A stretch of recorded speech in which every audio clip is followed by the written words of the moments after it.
ला ला ला ला ला ला ला। देखिए भैया बड़ा सुंदर कवि की लाइन लगल बा। एकता मेहरारू माई के दरबार में नई नवेली मेहरारू अपना पति से कहतिया जो ए सैया माई के दरबार में जाए तो है का पत्नी कहता जो सुन सारू माई के दरबार में जेबू भूतला जेबू हरा जेबू, लेकिन औरतिया अपना सैया से अपना पति से अपना पति भगवान से अर्जी विनती करके कैसे कहतिया वो माइक आवाज करते हैं।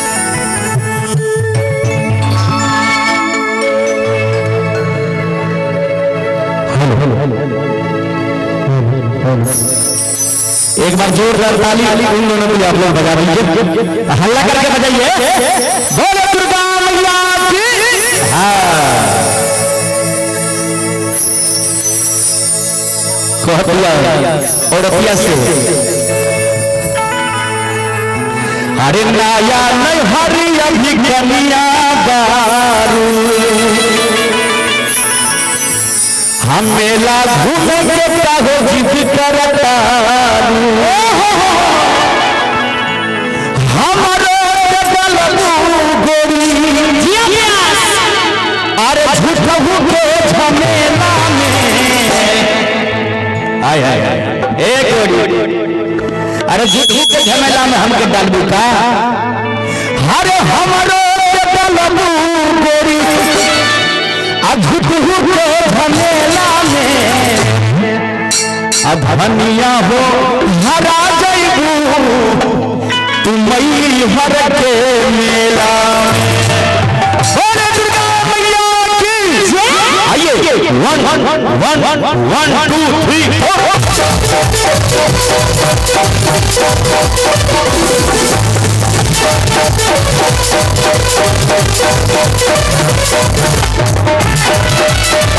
नाया लोहरी अभी कनिया बारू अरे मेला घूमे के चाहे चित्र करता नाया लोहरी अभी कनिया बारू मेला घूमे के चाहे चित्र करता हमारो के चलबू गोरी हमारो के चलबू गोरी झूठ के झमेला में कनिया हो भुला जइबू मई हर के मेला में रनिया हो भुला जइबू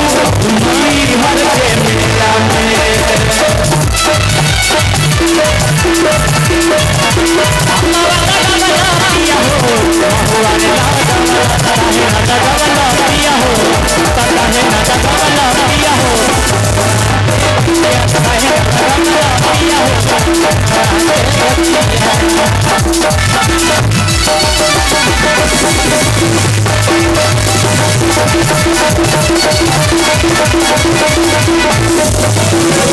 का पति कहतिया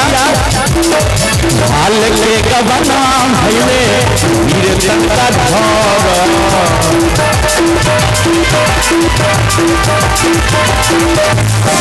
हाल के कबना भइले वीर चंद्रा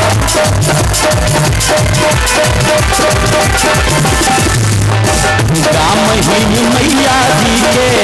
मन से पूजा हाल के कबना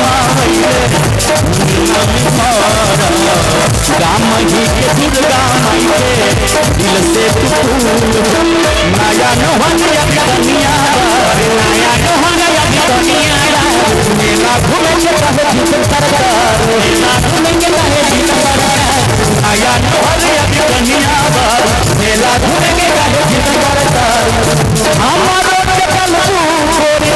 हमारो के चलबू गोरी झूठू के झमेला में ए धनिया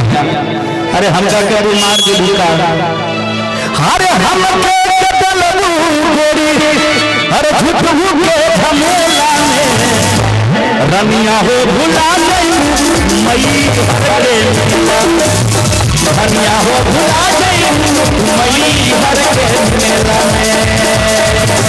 कियो अनल बहु चली लेके कियो लाल चुनरिया के कियो अनल बहु चली लेके कियो लाल चुनरिया के तनी ताली दियो न चाचा सा भौजी तनी हो ताली दियो न ये अरे तोरी भला मत क्यों चाची तू हूं दही चाची ताली कर के बोले सच्चे दरबार की जय धनिया हो भुला जाई तू धनिया हो भुला जाई मई